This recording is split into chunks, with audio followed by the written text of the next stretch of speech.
Хлопок двери, шорох кулис, приглушенный смех за кадром и слишком вежливые улыбки на камеру. Так обычно начинается не праздник, а спектакль, в котором все тщательно отрепетировано, где каждая деталь выверена, а главное действие разворачивается не на сцене, а за кулисами. Российский шоу-бизнес привык жить по этим правилам. Все кажется блестящим, ослепительным, безупречным. Но за блеском напряжение, недоверие и ощущение, что праздник может закончиться в любую минуту. Неделя, о которой мы рассказываем сегодня, словно лупа, увеличила самые уязвимые точки этой системы. Здесь не будет поздравлений и бурных оваций, только вопросы, на которые официальные пресс-релизы никогда не дадут честного ответа. Зовут меня СТМШ, и именно сегодня мы разберемся, что же происходит по ту сторону привычных заголовков, где все чаще звучит не уверенность, а тревога. Первое, что становится заметно в этом потоке событий — тишина. Казалось бы, для звезды вроде Ларисы Долиной пауза в эфире должна означать заслуженный отдых, но на деле это тревожный знак. В тот момент, когда весь Московский дом музыки должен был стать ареной для юбилея, анонсированного как «юбилей на бис», реальность нанесла удар. Билеты не просто продавались плохо, их почти не покупали. 15% заполнения зала — это не просто статистика, это крик о помощи, сигнал, что больше не работает ни привычное имя, ни прежний авторитет. Официальные версии отмены, негативные обращения и жалобы. Но для тех, кто следит за индустрией, это лишь вежливая ширма. За ней скрывается публика, уставшая не только от одних и тех же лиц, но и от попыток вызвать сочувствие через бесконечные драмы. И вот здесь, в момент, когда сцена пуста, а кресла зияют, вспоминается история, с которой все и началось для Долиной. Квартира в Хамовниках, суды, скандалы, решение Верховного суда, лишение жилья. Для простого человека это была бы трагедия.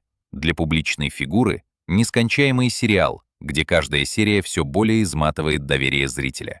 Ведь публика умеет сочувствовать, но еще лучше чувствует фальшь или попытку слишком долго держать роль жертвы. За закрытыми дверями коллеги говорят жестче. Контроль утрачен, умение вовремя остановиться потеряно. Раньше такие истории заминались быстро. Сегодня они растягиваются на недели и месяцы, и публика начинает требовать крови. Но не сценической, а репутационной. Тем временем отменяются и другие концерты. Тула, начало января. Снова провал, снова отговорки. Создается ощущение, что это уже не случайность, а системный сбой. Публика будто бы устала смотреть на повторяющийся спектакль и начинает отворачиваться, сигнализируя «пришло время перемен». Однако на этом фоне происходит еще одна история, противоположная по настроению. Дмитрий Дибров, 66 лет, свежий развод, и вот уже декабрь, день рождения Грушевского, и появляется новая спутница — Екатерина Гусева. Громкое публичное возвращение, словно заявка «я все еще в игре». Здесь нет места для скромности или ожидания. Новое лицо, новая глава, новые обсуждения.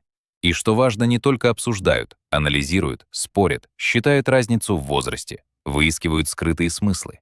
Публика гадает, что же это — настоящая страсть или продуманный антикризисный пиар-ход. За всем этим движением появляется главный нерв этой недели — страх быть забытым, потерять место под светом софитов. У каждого свои способы бороться. Кто-то тянет за собой давние истории, кто-то делает громкие ходы, кто-то приводит детей на сцену, кто-то спешно уезжает в отпуск, который оборачивается катастрофой. Но все они, кажется, сталкиваются с одной проблемой. Публика больше не хочет быть статистом в чужом шоу. Публика требует новой искренности, новой честности и новых ответов. И вот почему вам стоит досмотреть этот разбор до конца, чтобы понять, как устроена эта система изнутри, и почему даже самые крепкие маски начинают трещать. Подписывайтесь на канал, чтобы не пропустить следующий виток этой истории. Ведь, кажется, впереди нас ждут только более громкие откровения. Дальнейшее развитие событий лишь усиливает ощущение нарастающей тревоги в мире шоу-бизнеса. Привычные схемы, которые долгие годы казались незыблемыми, начали давать сбой, и каждый новый эпизод будто подтверждает эту тенденцию. Возьмем случай с Ларисой Долиной. Провал в Москве, провал в Туле, и в каждом случае одинаковые, словно под копирку, объяснения, где за формальными причинами прячется настоящая проблема. утраченный контакт с аудиторией.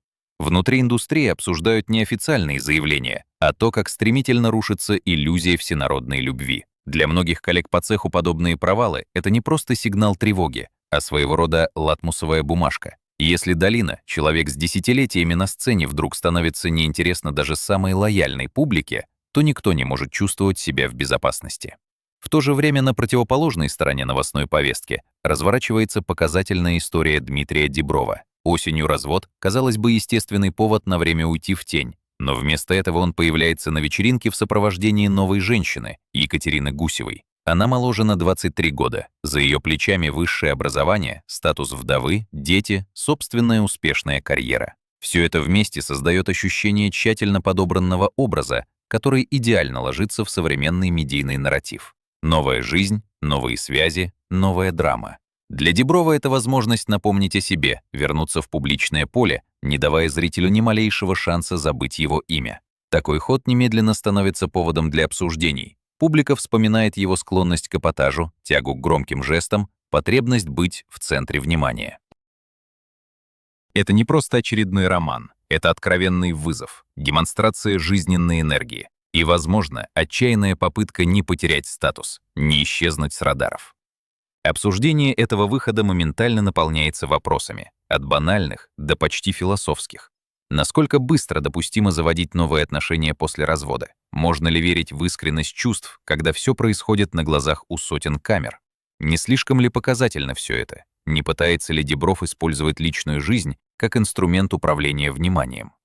Для шоу-бизнеса подобные вопросы не новы, но сегодня они звучат особенно остро. Каждый шаг, каждое фото, каждое признание тут же становится частью большого публичного обсуждения, где любая эмоция ставится под сомнение. Следующий эпизод — новогодний эфир, который готовил песню «Доченька» в исполнении Сергея Лазарева с дочерью. Трогательная семейная сцена. Казалось бы, должна вызывать только умиление, но именно выбор этой композиции запускает целую волну обсуждений. 25 лет назад эту песню впервые исполнила Алла Пугачева, и моментальное сравнение неизбежно. Здесь нет места случайности. Это осознанный жест, попытка занять освободившуюся нишу, примерить на себя роль носителя традиций, продолжателя эпохи. Публика, разумеется, сразу это подхватывает. Кто-то восхищается тонкой отсылкой, кто-то видит попытку эксплуатировать чужую славу, кто-то — просто способ укрепить собственный статус за счет известных символов. Но самое интересное — реакция других участников шоу-бизнеса.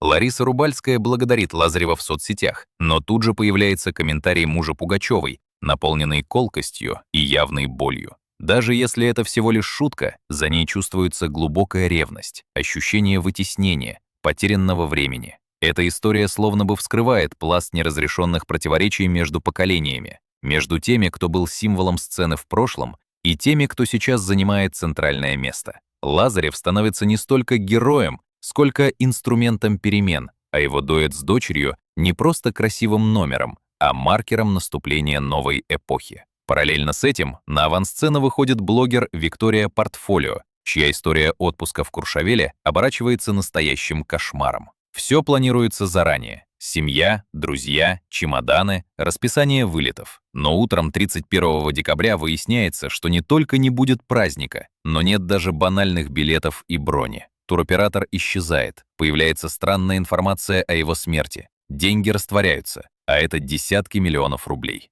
Потеря 35 миллионов для одной семьи — это шок. Но для широкой публики это еще и яркое напоминание. В мире, где все привыкли к быстрым решениям и уверенным обещаниям, никто не застрахован от внезапного краха. Сама история быстро становится вирусной. Обсуждают не только пропавшие средства, но и саму наивность людей, привыкших доверять статусу и связям больше, чем здравому смыслу. На этом фоне контрастно выглядит другая сцена. Сергей Косенко и Виктория Бони, Коста-Рика, солнце, пляжи. Их видеообращение — это почти учебник по демонстрации правильного отдыха. Они объясняют, что только друзья, что никакой романтики, что спят в разных спальнях и что все давно и честно.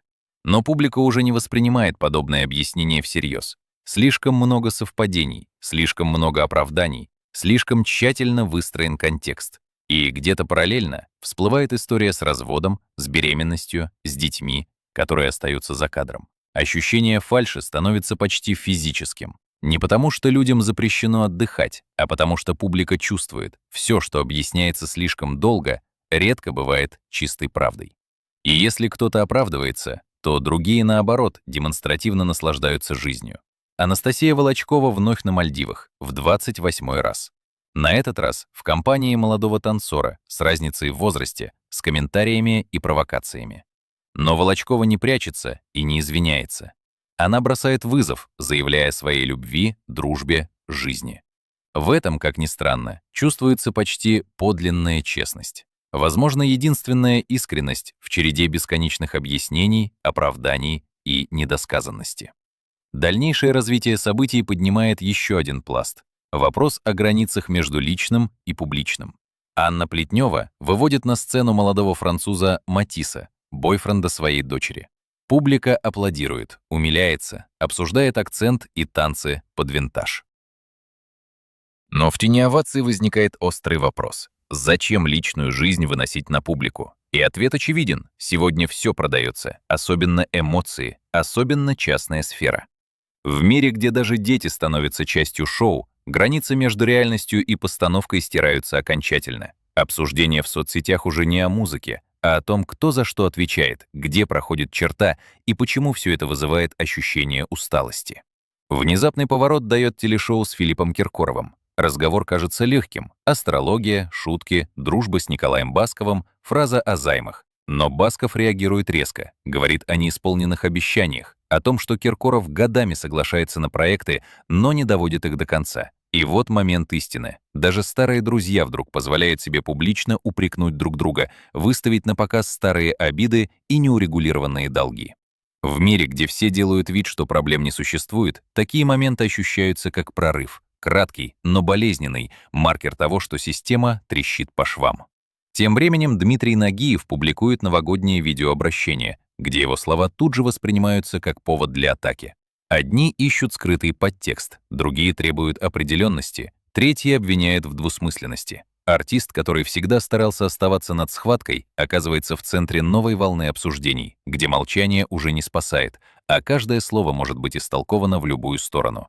И это снова подтверждает, шоу-бизнес больше не контролирует нарратив, даже если очень хочет. В это же время Рената Литвинова из Парижа спокойно и без истерик отвечает на вопрос о тоске по России. Просто говорит «да». Ни оправданий, ни длинных речей, ни попыток объяснить свою позицию. Именно эта краткость, отсутствие театральности вызывает у публики бурю эмоций. Кто-то сочувствует, кто-то злится, но равнодушных почти нет. И это тоже симптом. Публика больше не верит длинным монологам, но остро реагирует на простое честное признание. Скандал с Аглаей Тарасовой — еще один пример того, как репутационные риски стали неотъемлемой частью жизни звезд. Условный срок, обвинение в контрабанде, и вот уже любой выход в свет становится поводом для осуждения. Ресторан, русская кухня, капюшон, попытка быть незамеченной — все тщетно, потому что в мире, где каждый носит в кармане камеру, спрятаться невозможно. Публика больше не интересуется деталями дела, она судит по картинке, и картинка эта, увы, всегда говорит громче. Почти комическая сцена. Ксения Собчак, Новый год, сын Платон, 9-летний ребенок, который задает жесткие вопросы о Дедушке Морозе. Бороды разного цвета, актеры. Логика ребенка приводит к единственному выводу — чуда нет. Сцена становится вирусной, потому что в ней честность, ни игра, ни постановка. Публика тут же видит в этом метафору всего происходящего. Люди больше не хотят верить в сказки. Они научились замечать детали и задавать вопросы, даже если этим людям всего 9 лет. А где-то рядом Наташа Королева, которую почти не видно в новостях. Никакой экзотики, никакой роскоши. Просто детская елка, соседи, домашний уют. И именно этот простой приземленный образ внезапно вызывает волну теплых чувств, словно напоминая, иногда на фоне бесконечного бегства от реальности хочется увидеть, что кто-то остается на месте, не меняется, не бросается в крайности. Но неделя на этом не заканчивается. Интервью Полины Дибровой добавляет остроты. Угрозы, переписки, разговоры о кислоте. За красивыми фамилиями и светскими раутами внезапно проступает настоящая тень. Становится ясно, граница между светским скандалом и реальной опасностью размывается, и даже самые привычные фигуры не застрахованы от настоящих угроз. Итоги недели складываются в одну цепочку. Шоу-бизнес больше не умеет притворяться. Маски падают с удивительной скоростью, а вместо прежнего глянца и уверенности остается только нерв, общий и болезненный. Кажется, что вся система живет на пороховой бочке, и любая новая искра, будь то скандал, неудача, ссора или провал, моментально поджигает новый пожар. Публика, вместо того, чтобы удивляться, уже ждет, кто следующий оступится. Ведь каждый день приносит новый пример утраты контроля. Еще вчерашние любимцы вдруг становятся токсичными. Еще вчерашние события оказываются лишь прологом к настоящей драме. И в этой новой реальности главное — остаться на плаву, не потерять лицо, не стать лишним в мире, который так быстро разочаровывается.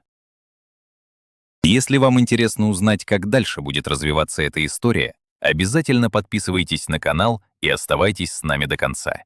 Впереди самое важное — разбор причин, мотивов, личностей, без которых невозможно понять, почему все происходящее сегодня выглядит не просто серией случайных скандалов, а настоящим симптомом эпохи. Теперь, когда интрига нарастила свой нерв, когда каждая история стала частью большого узора, самое время раскрыть суть, не скрывая, не обходя острые углы, а честно, как есть. Мы подошли к самому центру этой недели, к развязке, которая объясняет, почему последние события не были цепью случайностей, а стали зеркалом для всего шоу-бизнеса. Маски сброшены, привычные роли сыграны до изнеможения, а зритель, которого так долго считали пассивным наблюдателем, неожиданно оказался главным судьей. Начнем с истории Ларисы Долиной. Ее судьба на сцене, которую многие еще недавно называли легендарной, вдруг оказалась под угрозой не из-за возраста, не из-за усталости, а потому что публика отвернулась. Больше никто не готов слушать одну и ту же историю о потерях, судах, несправедливости. Публика не прощает, если чувствует, что ее используют ради эмоций, а не ради искусства. Отмененные концерты не месть и не чья-то ошибка. Это итог десятилетий, в которых образы сильных и несгибаемых женщин постепенно сменялись сначала на образы жертв, а потом и вовсе на размытые тени былого величия. Когда отменяет юбилей в Московском доме музыки, когда в Туле срывают гастроли, это значит, что магия имени перестала работать. Именно это главный страх для любого артиста. Зритель голосует не комментариями и не лайками, а тишиной в зале и отсутствием интереса. Здесь, на этих пустых местах, происходит настоящая смена эпох. С другой стороны, пример Диброва показывает, что даже если человек способен организовать эффектное возвращение, если он выстраивает вокруг себя атмосферу нового романа, вызывает скандал и подогревает интерес, это вовсе не гарантия долгосрочного успеха. Все рассуждают, почему после многолетнего брака и скандального развода уже спустя пару месяцев Дибров появляется с новой женщиной. Звучат теории о кризисе возраста, о нежелании оставаться в одиночестве, о потребности быть всегда на виду. Но за всем этим угадывается простая истина. Если ты перестаешь быть героем новостей, перестаешь быть интересен публике, ты исчезаешь. Сегодня шоу-бизнес — это не только искусство, но и борьба за выживание, за каждый взгляд, за каждую строчку в ленте. Именно поэтому Дибров выбирает открытый выход в свет, пусть даже через скандал, пусть даже через критику. Он не может себе позволить раствориться в забвении, ведь в этом мире все измеряется количеством обсуждений, а не степенью искренности. Сюжет с Лазаревым и его исполнением песни «Доченька» вместе с дочерью — еще один маркер перемен. Публика, которая еще 20 лет назад бурно аплодировала Пугачевой, теперь ловит себя на мысли, что ей важнее не символы, а живые эмоции, человеческая правда. И когда закадровые фигуры пытаются уколоть исполнителя или напомнить о своих заслугах, это воспринимается не как защита традиций, а как страх быть вытесненными. Лазарев становится тем самым мостом между прошлым и будущим. Он аккуратно берет у прошлого то, что было важно, но строит на этом уже совершенно другую, более личную, более честную историю. Публика ценит не только талант, но и способность говорить на их языке, языке новых смыслов, новых отношений, новых страхов. В этом конфликте нет злодеев и нет победителей. Есть только естественный ход времени, когда одна эпоха тихо и болезненно сменяет другую. И Виктории Портфолио, пострадавшей от исчезновения тура, И потеря миллионов рублей становится наглядной иллюстрацией того, как шоу-бизнес сталкивается с реальным миром, где все измеряется не только эмоциями, но и конкретными потерями. Здесь нет возможности оправдаться, спрятаться за связями или былыми заслугами. Когда рушится привычный порядок вещей, когда даже деньги и связи не спасают, остается только горькая правда. В мире, где доверие давно стало дефицитом, каждый становится уязвимым. Появление все новых пострадавших, параллели с похожими схемами — это уже не личная драма, а симптом целой эпохи, в которой статус и медийность больше не защищают от банального мошенничества. Тем временем на другом конце шкалы Анастасия Волочкова, неустанно повторяющая свою роль женщины-скандала. Ее отпуск на Мальдивах, очередной молодой партнер, демонстративные посты в соцсетях — это не просто попытка удержать внимание, это крик «Я не сдаюсь, я живу, как хочу». В этом есть что-то вызывающее, но одновременно и печальное. Публика, привыкшая к скандалам и эпатажу, все чаще встречает их без эмоций, потому что эпатаж теряет свою силу, когда становится привычным. И все же Волочкова остается одним из немногих персонажей, кто не прячется, не оправдывается, не строит из себя жертву. Возможно, именно в этом ее секрет, в умении быть собой даже тогда, когда остальные хватаются за последние маски. Еще более показательно сцены, в которых даже детские и семейные моменты превращаются в предмет публичных разборов. Выход на сцену бойфренда дочери Анны Плетневой, акцент француза, его попытки говорить по-русски, умиление публики. Но за этим милым эпизодом кроется новая реальность. Даже дети уже не защищены от того, чтобы стать частью большого шоу. Жизнь превращается в бесконечный сериал, где все на продажу. Чувства, отношения, ностальгия, частная жизнь. Публика реагирует мгновенно. Одни восторгаются, другие возмущаются, но равнодушных нет. Обсуждают, кто за что отвечает, где проходит грань между личным и публичным. И эта грань с каждым днем все размытие. Отношения между Филиппом Киркоровым и Николаем Басковым показывают, что даже самая крепкая дружба подвержена эрозии, если на кону репутация и деньги. Легкая шутка про займы оборачивается обидой и обвинениями в неисполненных обещаниях. Это не только про финансы, это про доверие, про ожидания, про накопленные за годы претензии. Все понимают, одна неосторожная фраза может стать началом конца даже самого долгого союза. Публика, следящая за этими конфликтами, видит в них подтверждение того, что все прежнее рассыпается, что больше нельзя быть уверенным ни в ком, даже в самых близких. В истории Дмитрия Нагиева главная драма развернулась не на сцене, а в восприятии публики. Его видеообращение, в котором каждый услышал свой подтекст, стало катализатором очередного спора. Где граница между нейтралитетом и двусмысленностью? Как артисты должны вести себя, когда их слова анализируют под микроскопом и ищут в них скрытые смыслы? Нагиев, всю жизнь державшийся в стороне от острых углов, оказался в положении, когда молчание и даже ирония уже не защита. Сегодняшняя публика жестко требует определенности, а любая попытка уклониться только добавляет масла в огонь. Литвинова, напротив, выбрала иной путь. Тишина, спокойствие, честный ответ на прямой вопрос. В эпоху, когда все стараются объясняться, оправдываться, что-то доказывать, она просто говорит «да, скучаю», и этим обезоруживает даже самых ярых критиков. Такая простота становится неожиданно привлекательной. Именно честность, именно отсутствие лишних слов сегодня ценится особенно высоко. Публика устала от многословия, от фальши, от игры. Им хочется верить тем, кто не боится быть уязвимым. Всплывающий скандал с Аглаей Тарасовой, осужденный условно за контрабанду, еще раз подчеркивает, публичные люди живут под постоянным прицелом, где любой неверный шаг становится поводом для травли. Попытка остаться незамеченной не спасает. В век смартфонов это невозможно. Публика судит по обрывкам видео, по фотографиям из зала, по случайным комментариям. Детали дела уже никого не интересуют, есть только образ, и если он не совпадает с ожиданиями, приговор выносится мгновенно. Ксения Собчак, чей сын разоблачает Дедушку Мороза, невольно создает метафору всей индустрии. Вера в сказку ушла, наступило время вопросов и анализа. Публика больше не верит в простые ответы. Она готова разбирать на части даже самые невинные семейные сцены. И в этой честности девятилетнего ребенка больше смысла, чем во всех попытках взрослых объяснить происходящее. Общество меняется, публика взрослеет, и уже не так просто усыпить ее красивыми картинками. За этой цепью событий — тень. За красивыми раутами, праздниками, светскими выходами вдруг проступает настоящая опасность. Угрозы, переписки, скандалы, реальные страхи. Интервью Полины Дибровой напоминает, что в этом мире за фасадом гламура часто скрывается зло, от которого не спасают ни связи, ни деньги, ни известность. Шоу-бизнес стал не только ареной для драмы, но и местом, где страхи перестают быть абстракцией. И вот теперь после всех этих историй становится ясно.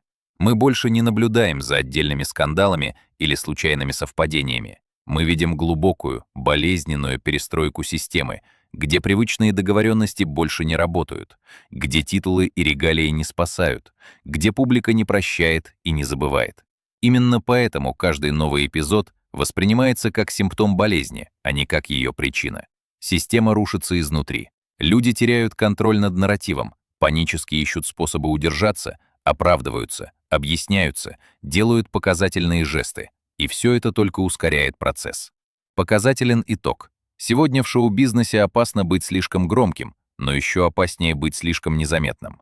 И если раньше артист боялся провала, то теперь он боится стать неинтересным, боится быть вычеркнутым из контекста.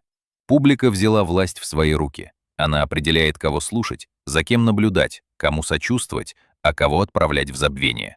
Именно это стало главным итогом недели. Маски больше не работают, старые правила больше не действуют, а игра продолжается, но по совершенно новым законам. Подписывайтесь, чтобы не пропустить следующие выпуски, потому что самые важные подробности только впереди. Финальная часть этой недели самая глубокая, самая личная, потому что именно здесь, на пересечении биографии и новостей, всплывает настоящее лицо эпохи. Если вы дослушали до этого момента, значит, вы действительно хотите понять, как работают механизмы падения, взлета и выживания в современной светской среде, где все публично, а ничего не принадлежит тебе до конца.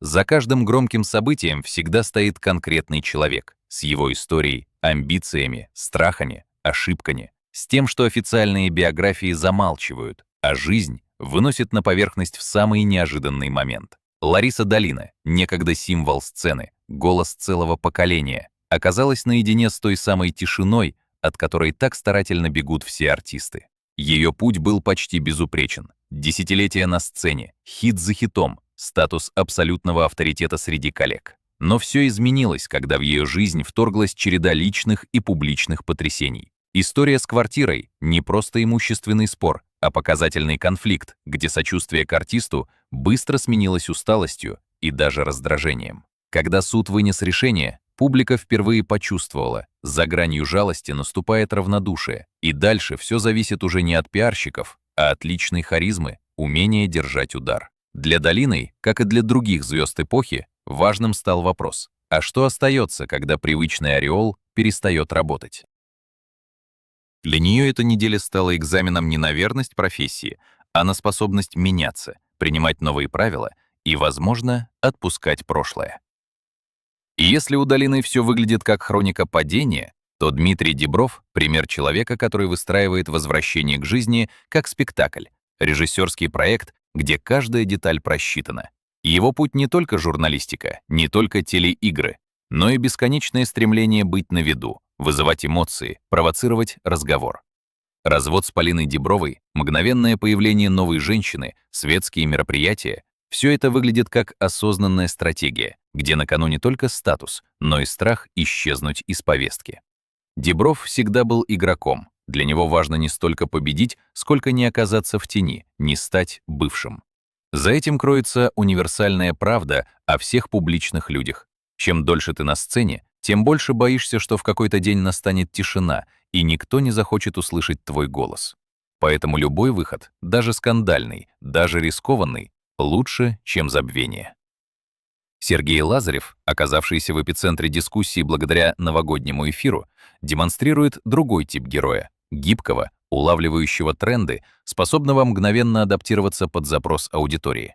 И его путь От мальчика из поп-группы до сольного исполнителя и, наконец, до символа перемен. Он умеет работать с эмоцией, с настроением. Его не пугают сравнения с прошлыми кумирами. Наоборот, он выстраивает диалог с прошлым, но не застревает в нем, а идет дальше. В этом его сила и одновременно уязвимость. Как только ты становишься мостом между эпохами, на тебя возлагают завышенные ожидания. Публика быстро устает, если перестает видеть развитие, но еще быстрее устает от фальши. Лазарев пока держится на балансе. Его честность, вовлеченность, способность быть настоящим вызывают доверие. Но ровно в тот момент, когда публика почувствует заученность, искусственность, весь капитал в одночасье обесценится. Филипп Киркоров — особая фигура. Его путь — это путь артиста эпохи, человека, который годами был синонимом шоу, праздника, скандала. В 90-е и 2000-е он был недосягаемым, властным, вечно актуальным. Теперь же приходится учиться выживать по новым правилам, где звезда не тот, кто больше всех сияет, а тот, кто умеет вовремя отойти в тень, переждать бурю. Его новогодние появления, демонстративные жесты, загадочные спутницы — это не просто пиар, это попытка вернуть себе контроль над собственной историей. Но главное испытание для Киркорова — выдержать давление времени, не превратиться из героя в антикварный экспонат. Его конфликт с Басковым не столько про деньги, сколько про обиду за утраченные позиции, за невозвращенные долги доверия. В этом смысле история Киркорова — это предупреждение всем артистам старой школы. Если ты не готов меняться, публика тебя меняет сама, без сантиментов. Николай Басков — артист, который всегда играл на грани, балансируя между серьезностью и пародией на собственный образ. Его успех был построен на иронии, самоиронии, умении вовремя отступить, не спорить с трендами. Но сейчас даже он чувствует давление времени, когда дружеская шутка может обернуться скандалом, когда любой намек становится поводом для новых конфликтов. Басков, как и Киркоров, оказался заложником перемен. Их дружба теперь судится публикой, а не ими самими. Дмитрий Нагиев — отдельная история. Человек-символ переходной эпохи, голос, интонация, мимика которого узнаются с полуслова. Всю карьеру он строил на двусмысленности, на умелом уходе от прямых ответов. Но в новых реалиях даже для такого мастера становится опасно играть на грани. Публика больше не хочет намеков, публика хочет ясности. И эта потребность в честности, которую Нагиев всегда обходил стороной, стала для него вызовом. Его судьба — это судьба всех артистов, которые были мастерами недосказанности, но теперь вынуждены либо меняться, либо уйти. Ренута Литвинова — редкий пример публичного человека, который смог ускользнуть от штампов и клише, остаться самой собой даже в изгнании. Ее работа, спектакли, тихие признания — все это вызывает симпатию и уважение. В ее сдержанности, молчаливой тоске по родине публика увидела то, чего не хватает большинству — честности, способности не разыгрывать эмоции на публику, а просто быть. Литвинова напоминает, за громкими скандалами всегда есть пространство для тихой боли, для настоящих чувств, которые не кричат и не требуют лайков. Аглая Тарасова — наглядный пример того, как один неверный шаг может перечеркнуть годы работы. Ее путь — путь молодой звезды, которая попала в водоворот скандала и оказалась в центре самого беспощадного внимания. Приговор общества всегда был строже, чем приговор суда. Тарасова вынуждена учиться жить заново, в мире, где каждый твой поступок мгновенно становится достоянием общественности, где никакая попытка спрятаться не спасет от новых вопросов, от новых обвинений. Ксения Собчак — персонаж, вызывающий одновременно раздражение и восхищение. Ее уникальность в том, что она не боится разоблачений, сама строит свои скандалы, играет на опережение. Но даже она сталкивается с новым вызовом. Честность ребенка оказывается сильнее любого расследования. Сцена с сыном — это зеркало для всех. Если дети перестали верить в чудеса, значит, эпоха красивых иллюзий закончилась. Собчак, привыкшая быть на шаг впереди, теперь вынуждена догонять темп, который задает сама публика. И в стороне от этого яркого потока остаются десятки других фигур. Наташа Королева, которая, несмотря на всю публичность, осталась в семейном кругу, показала, что не все истории обязаны становиться предметом всеобщей истерии. Ее тихое счастье, как напоминание. Иногда победа — это просто не потерять себя среди шумных новостей, остаться с теми, кто рядом. И, наконец, не стоит забывать о продюсерах, редакторах, невидимых игроках закулисья. Именно они сегодня держат руку на пульсе. Именно они срочно переписывают списки желанных и нежелательных гостей, отменяют контракты, ищут новых героев. Для них неделя прошла в режиме постоянного риска. Один неверный выбор, и ты уже в эпицентре скандала, а не за его пределами. Вот так все и складывается. За громкими фамилиями, за яркими кадрами, за утомительными оправданиями стоят живые люди, которые не всегда умеют быть честными, но сегодня вынуждены учиться этому на ходу. Мир шоу-бизнеса стал зеркалом для всей страны. Усталость от фальши, жажда искренности, желание видеть реальных героев, а не кукол. Этот процесс уже не остановить. Маски сброшены, игра по новым правилам началась. И выживет не тот, кто громче всех, а тот, кто сможет найти свой новый голос. И если кажется, что все, что происходило на этой неделе, это просто череда несвязанных эпизодов, это не так. Все эти судьбы, скандалы, истории про деньги, разочарования и попытки удержаться складываются в единую картину. Картину большой перестройки, где больше нет неприкосновенных, где каждый жест, каждое слово, каждая ошибка становится достоянием толпы. Эта неделя стала сигналом для всех. Правила изменились. Безопасность иллюзий закончилась. Теперь каждый артист, каждый продюсер, каждый журналист вынужден жить в условиях, когда любое движение может стать последним аккордом прежней жизни. Если вы дочитали до конца, значит, вы видите. Это не просто светская хроника. Это хроника сопротивления уходящему времени. Попытка заново изобрести себя. Здесь нет идеальных героев, нет абсолютных злодеев. Есть только люди, сильные и слабые, уставшие и вдохновленные, иногда честные, иногда отчаянно скрывающие правду. Если вы хотите знать, что будет дальше, кто из них сумеет найти себя в новом мире, а кто исчезнет без следа, подписывайтесь на канал, оставляйте свои истории и наблюдайте вместе с нами за этим уникальным экспериментом. Ведь правда в том, что в шоу всегда побеждает не тот, кто лучше всех играет, а тот, кто умеет вовремя снять маску и выйти на свет без грима.